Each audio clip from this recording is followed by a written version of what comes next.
नमस्कार दोस्तों, मैं आपका अपना हिमांशु ठाकुर और आप देख रहे हैं आपका अपना चैनल यूटी न्यूज नेटवर्क। दोस्तों, आज हमारे साथ मौजूद हैं केंद्रीय मंत्री अजय टम्टा जी, जो कि बीते कुछ समय पहले ही मोदी जी की गवर्नमेंट में केंद्रीय सड़क परिवहन एवं राजमार्ग राज्य मंत्री बने हैं। आज काशीपुर पहुंचे हैं। कार्यकर्ताओं ने खूब जोरदार, शानदार, जबरदस्त स्वागत किया है। तमाम काशीपुर के पदाधिकारी भी आज यहाँ मौजूद हैं, मंत्री जी के साथ हैं और हम भी मंत्री जी के साथ हैं। आइए सबसे पहले इनका स्वागत किया जाए और बातचीत का सिलसिला शुरू किया जाए। अजय जी, सबसे पहले बहुत बहुत स्वागत है, कैसे हैं आप? जी धन्यवाद, अच्छा हूँ। काशीपुर पहुंचे हैं, कार्यकर्ताओं ने जोरदार स्वागत किया है, क्या कहना चाहेंगे, किस तरीके का कार्यक्रम? अच्छी बात है, देवतुल्य कार्यकर्ताओं के माध्यम से उन्होंने स्वागत भी किया है, अपने इस क्षेत्र की बातें भी मुझ तक पहुँचाई हैं, जो कि राज्य सरकार ने किया है उसका धन्यवाद दिया है, केंद्र सरकार ने किया उसका धन्यवाद दिया है।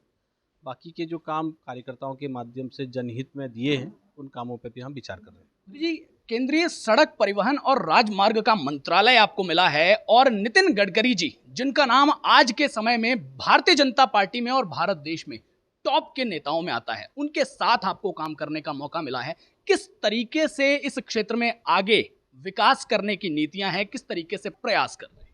देखिए, जो है कि रोडों के काम लगभग पिछले 10 वर्षों के अंदर पूरे देश भर में ऐतिहासिक हुए हैं।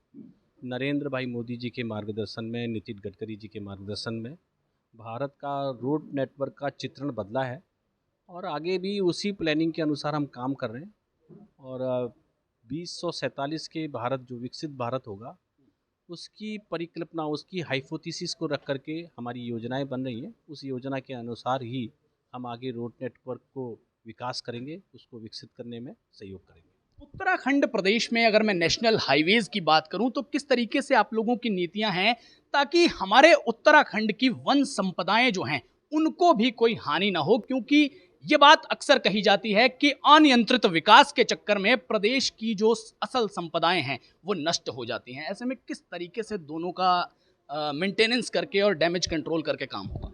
उसका हमारा सिस्टम बना रहता है। रोड बनाने के लिए हमें ज़मीन भी चाहिए होती है, हमको फॉरेस्ट लैंड भी चाहिए और उसके कारण से कुछ पेड़ भी हमको, क्योंकि जो उस रोड में आते हैं तो उनके लिए भी हम उसको आच्छादित करते हैं और उसकी एक प्रक्रिया है और वो हमारे वन अधिनियम के एक्ट में प्रोविज़न है।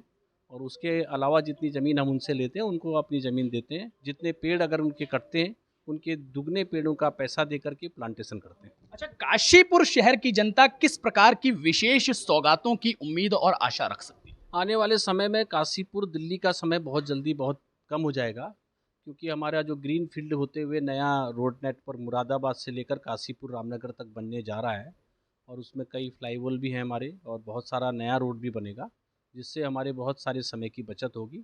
और ये रामनगर तक ही जाएगा, ऐसा नहीं है, रामनगर से हम रानीखेत और पूरे गढ़वाल तक भी इस डबल रोड नेटवर्क को आगे ले जाने वाले हैं। रानीखेत से हम आगे गढ़वाल के केदारखंड को जोड़ने वाले हैं कर्णप्रयाग तक।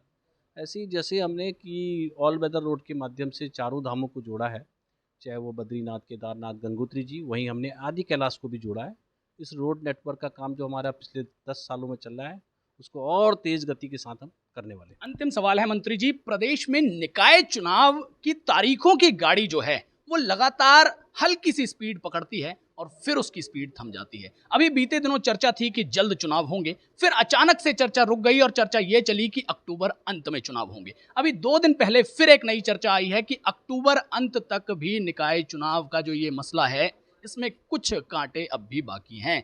ऐसे में विपक्ष हमलावर है कि ये जो भारतीय जनता पार्टी वाले हैं और ये जो उत्तराखंड की सरकार है, इनको डर है कि कहीं हम निकाय चुनाव में फिसड्डी ना साबित हो जाएं, इस वजह से ये जानबूझ के इस चुनाव को आगे टाले जा रहे हैं। इस पर आपकी क्या प्रतिक्रिया है? तो इसमें क्रिया प्रतिक्रिया का कोई सवाल ही नहीं है।